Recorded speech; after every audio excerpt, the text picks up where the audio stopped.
ముద్దంటే చాలా మంది దృష్టిలో 2 పెదవులు కలవడమే, కానీ నా దృష్టిలో 2 జీవితాలు కలవడం.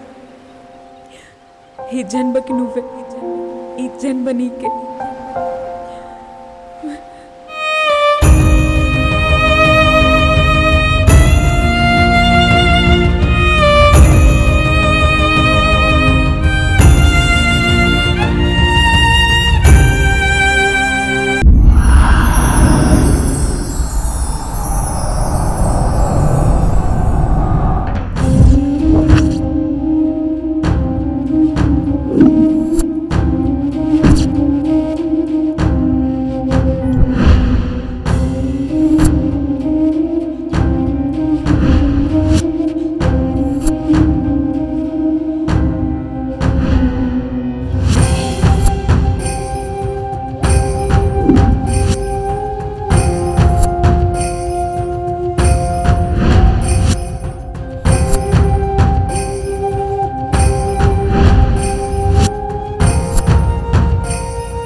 ఏంటి తమ్ముడు ఇలా వచ్చావు?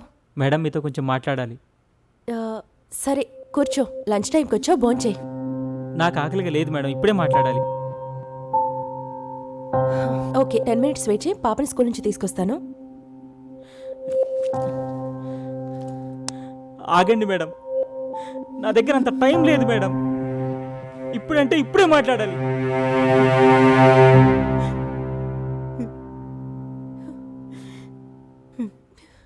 ఏం మాట్లాడతావురా? నా భర్తని చంపింది నువ్వేం చెప్తావు, అంతేనా?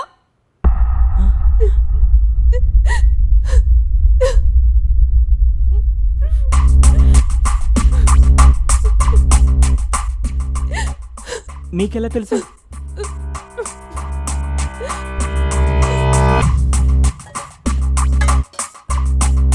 అమ్మా, అంకుల్. అంకులా? ఆ విధవ వీడియో రికార్డ్ ఆఫ్ చేయకుండానే ఫోన్ పాకెట్లో పెట్టుకున్నాడు. ఆ వీడియోలో నిన్ను చూడగానే అర్థమైంది నువ్వే చెప్పావని.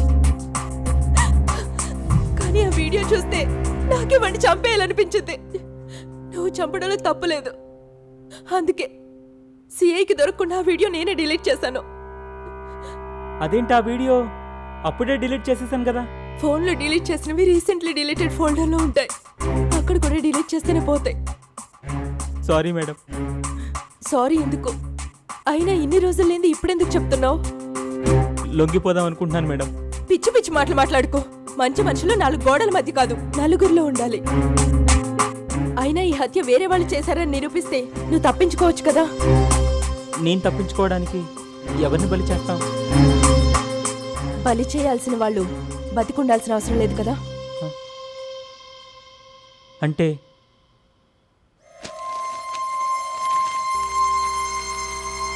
ఇది చూడు.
సార్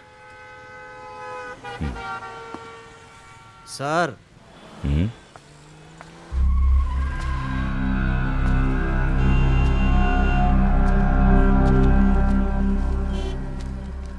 ఏంట్రా ఇది? Suicide note sir. ఎవరిది? శారదా బ్రిడ్జి దగ్గర దొరికింది. ఓపెన్ చేసి నువ్వే చదువు. నా పేరు రాహుల్. నేను రమ్య ప్రేమించుకున్నాం. సరదాగా స్పెండ్ చేద్దామని ఒక ప్లేస్కి వెళ్ళాం. అక్కడికి 2 పోలీసులు వచ్చి వీడియోలు తీసి చాలా రకాలుగా హింసించి చివరకు రమ్యను రేప్ చేయాలని చూశారు. తప్పనిసరి పరిస్థితుల్లో వాళ్ళని చంపాల్సి వచ్చింది. కానీ ఆ భయం మమ్మల్ని వెంటాడుతూనే ఉంది. అందుకే ఇక భరించలేక ఆత్మహత్య చేసుకుంటున్నాం. ఇట్లు రాహుల్. అంటే మర్డర్ చేసినవాడు చనిపోయారు అంటావు? ఇందులో అదే కదా సార్ ఉంది. చంపిన వాళ్ళు చనిపోయినప్పుడు ఈ లెటర్ ఎందుకు తెచ్చావు? బ్రతుకున్న వాళ్ళని వేధించకుండా ఉంటారని. ఎరా, పోలీసులు అంటే పిచ్చి నా కొడుకులా కనబడుతున్నారా? చనిపోయింది హిందీ వాడు తెలుసా? వాడికి తెలుగు మాట్లాడటమే రాదు. నీకు తెలుగులో లెటర్ రాశారా? రేయ్, కాలేజీలో నంగి పిల్లిలా వాటర్ బాటిల్ పట్టుకొచ్చినప్పుడే డిసైడ్ అయ్యా ఈ మర్డర్ మీరే చేశారని. కానీ నీ గురించి చాలా మంచిగా విన్నానురా. నాకు ఆ ఫ్యామిలీకి. సత్యారావు గారు. Sir okay sir. పాత గొడవలు ఉన్నాయి. నువ్వు కోర్టులో మొత్తం ఆ అమ్మాయి చేసిందని చెప్తే చాలు, నువ్వు మీ నాన్న హ్యాపీగా ఉండొచ్చు. నా ప్రాణం పోయినా అది జరగదు. రాయ్, నా దగ్గరున్న వాయిస్ ప్రూఫ్తో ఎలాగో మీ ఇద్దరిని లోపలేసేస్తాను. ఇదంతా మీ మంచి కోసమే చెప్తున్నాను.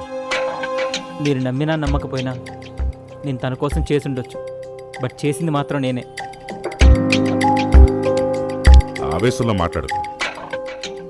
వెళ్ళి ఆలోచించుకుని చెప్పు. ఆలోచించినా ఇదే చెప్తాను. రేపొచ్చి ఇదే మాట చెప్పు. వెళ్ళి ఇంటికెళ్ళు. రాయ్, కష్టపడి పిచ్చి పిచ్చి ప్లాన్లు వేయకు. అవి నా దగ్గర వర్కౌట్ అవ్వవు. సత్యారావు గారు. సార్ వస్తున్నాను సార్.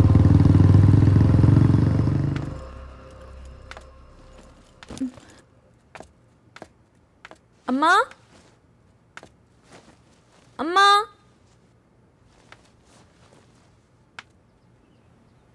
అమ్మా,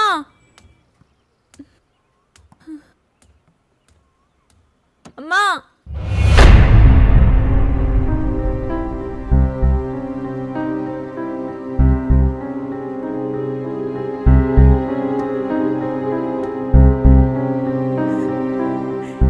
ఏంటమ్మా ఇది? చందు, రేయ్, మీరు మనుషుల రాక్షసులారా? చందు నేను చెప్పేది విను. కాపాడాల్సిన మీరే కసాయి వాళ్ళలా మారి ఆడవాళ్ళతో ఆడుకుంటుంటే ఎలా చందు, నేను బతకాలరా? చెప్పేది విను. పోరా బయటికి.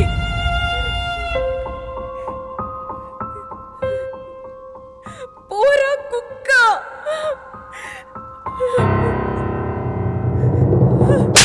ఆయన్ని కుక్క అంటావా? అమ్మా,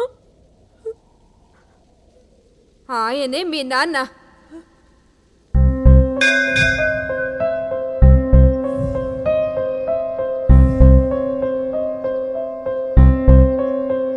ఇంకా మీరు అదే మాట మీద ఉన్నారా? ఇక్కడెందుకు? ఇంటికెళ్ళి మాట్లాడుకుందాం. ఏ దేవుని సాక్షిగా కలిసామో అదే దేవుని సాక్షిగా విడిపోదాం. విడిపోవటం ఏంటి? నేరస్తుడితో కలిసి బతకలేను. నేను నేరస్తున్నా? నేరస్తుల్ని వెనకేసుకొచ్చే వాళ్ళు కూడా నా దృష్టిలో నేరస్తులే. వాడు చాలా మంచివాడు. తాగిన మైకంలో చిన్న తోపులాటంతే. అంతా క్షణంలో జరిగిపోయింది. ఆ పిల్లలకి తల్లి దూరమైంది. ఇప్పుడు ఇతను కూడా అరెస్ట్ చేస్తే ఆ పసివాళ్ల పరిస్థితి ఏంటి? ఒక నేరస్తుడి పిల్లలుగా పెరగడం కంటే అనాథ పిల్లలుగా పెరగడం నయం. నువ్వెన్ని చెప్పినా నా అంతరాత్మ ఒప్పుకోవట్లేదు. మీకు జీతం ఇచ్చేది అంతరాత్మ కాదు, నా మనస్సాక్షిని చంపుకుని బతకలేని భారతి. నేను కూడా అంతే అవినాష్. అదే నీ ఆఖరి నిర్ణయం అయితే నేనేం చేయలేను.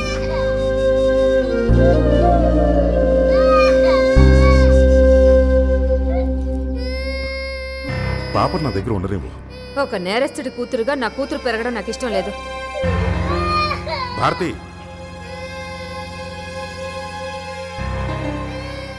ఇకపై మా జీవితంలో మీరుండరు. ఒకవేళ వెతుక్కుంటూ మీరొస్తే ఈ లోకంలో మేముండం.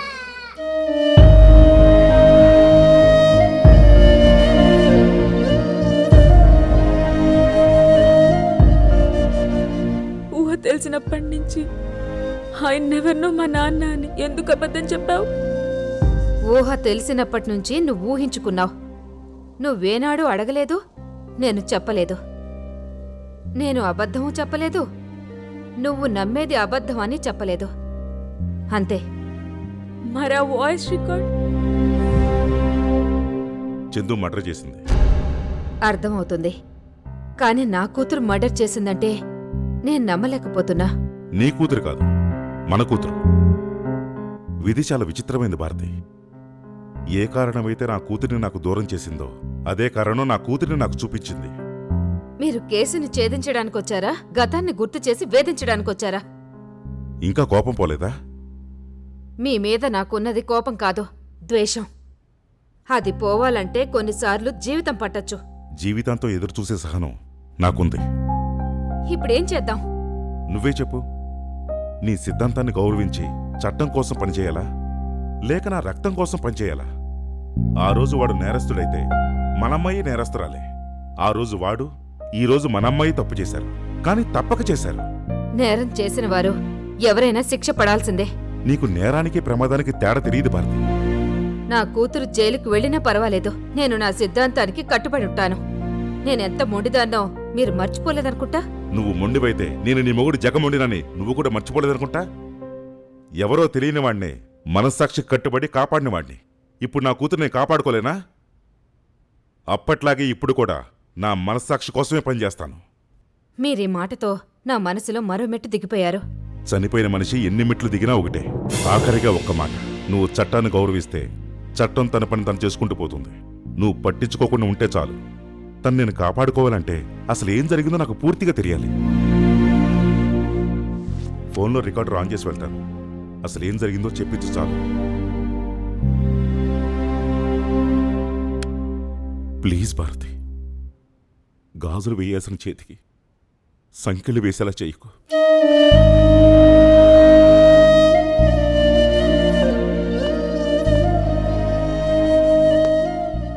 ఏదేమైనా బతికున్న తండ్రిని బిడ్డ మనసులో చంపేయకుండా ఉండాల్సింది.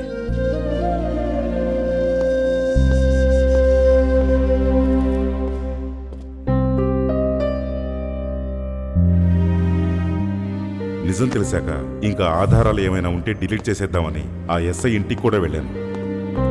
మీ అమ్మ మాట కోసం 20 ఏళ్లుగా మనిషిని వెతక్కపోయినా మనసు వెతుకుతూనే ఉంది. కనిపించే ప్రతి ఆడపిల్లలోనూ నిన్నే చూసుకునేవాణ్ణి. తీరా కనిపించాక తండ్రిని అని చెప్పుకోలేని పరిస్థితి. నిన్ను చూసిన రోజు నుంచి మీ అమ్మ మనసు మార్చటానికి తిరుగుతూనే ఉన్నాను. నీ బ్రతుకుండగా నా కూతురు తండ్రి ప్రేమకు దూరమైంది. మన పెళ్లి చేశాడని చనిపోయిన ఫ్రెండ్ ఫోటోని ఇంట్లో పెట్టుకున్నావు. అలాంటిది నన్ను మర్చిపోగలవా?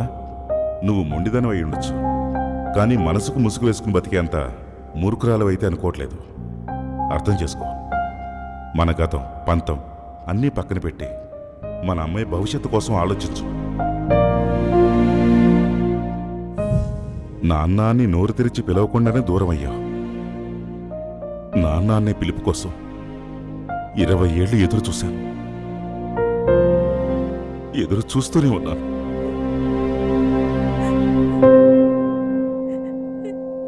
నాన్న,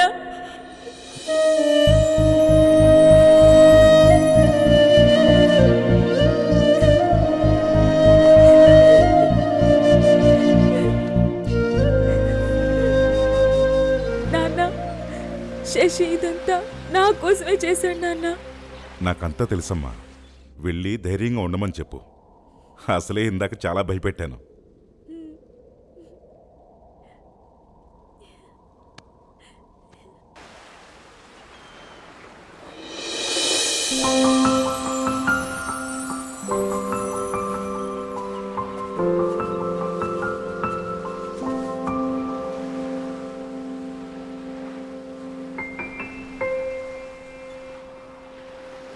చేసావు నువ్వు? నేనేం చేశాను? నువ్వు సీఏకి లెటర్ ఇచ్చావు కదా? నీకెలా తెలుసు? ఎలా తెలిస్తే ఏంటి, చేయాల్సిందంతా చేసేసావు. ఏమైంది ఇప్పుడు? ఏమైందంటావేంటి? మన లైఫ్ ఎండ్ అయిపోయింది. ఏమైంది? నమ్మేసావా? నవ్వుతావేంటి? నీకు విషయం తెలుసా? సార్ మ్మ్. ఆ సూసైడ్ చేసుకున్న వాళ్ళే మన వాళ్ళని చంపారని కేసు క్లోజ్ చేసేద్దామా సార్? అంతేగా మరి. అంటే ఆ కాలేజీ స్టూడెంట్సే మన వాళ్ళని చంపారని మీకు కూడా తెలుసు కదా సార్, కానీ మీరెందుకు? సత్యారావు, సార్ నీకు కథ చెప్తా విను. Okay sir. మీ అమ్మాయి ఒక అబ్బాయిని లవ్ చేసిందండి. మా అమ్మాయ? ఎవరిని ఆహా, సార్? అనుకోండి. అనుకుంటే పర్లేదు సార్. వాళ్ళిద్దరూ సరదాగా గడుపుదామని ఒక ఏకాంత ప్రదేశానికి వెళితే అక్కడికి ఇద్దరు దుర్మార్గులు వచ్చి ఆకలితో ఉన్న మీ అమ్మాయిని అర్ధరాత్రి వరకు వేటాడి మాటలతో చేతలతో శారీరకంగా మానసికంగా హింసించి చిట్ట చివరికి రేప్ చేస్తారండి. అలాంటి వాళ్ళు మీకు దొరికితే ఏం చేస్తారు? ముక్కలు ముక్కలుగా నరికి చంపేస్తాను సార్. అదే పని మీ అమ్మాయి చేసి వస్తే? కాపాడుకుంటాను సార్. నేను చేసింది కూడా అదేనండి. నా కూతురిని నేను కాపాడుకున్నాను. ఆ అమ్మాయి మీ అమ్మాయా సార్? ఉమ్. ఎవరమ్మాయి అయినా అమ్మాయే సార్. మీరు చేసింది చాలా కరెక్ట్ సార్. ఇప్పుడు సార్ మీ అబ్బాయి మా అమ్మాయి వెనకాల పడుతున్నాడు. అనుకోమంటారా సార్? అనుకోవడం కాదు, నిజంగానే పడుతున్నాడు. నా సంగతి తెలుసు కదా, ఒళ్ళు దగ్గర పెట్టుకోమని చెప్పండి. సారీ సార్, అర్థమైందా? చెప్తాను ఉమ్. సార్.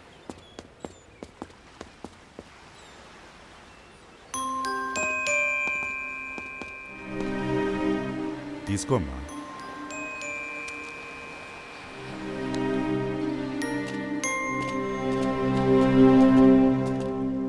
ఏం కావాలి? మీతో కొంచెం మాట్లాడాలి. చెప్పండి. మీతో మాత్రమే మాట్లాడాలి. ఉమ్. Okay sir. ఏంటి చెప్పు. లాస్ట్ వీక్ శారదా బ్రిడ్జ్ దగ్గర 2 బాడీస్ దొరికాయి కదా, అదే ఆ సూసైడ్ కేసు. దాని గురించి మాట్లాడదామని వచ్చాను. అవి సూసైడ్స్ అని మీరు ఎలా డిసైడ్ చేశారు? సూసైడ్ నోట్ ఉంది కదా. సూసైడ్ నోటా?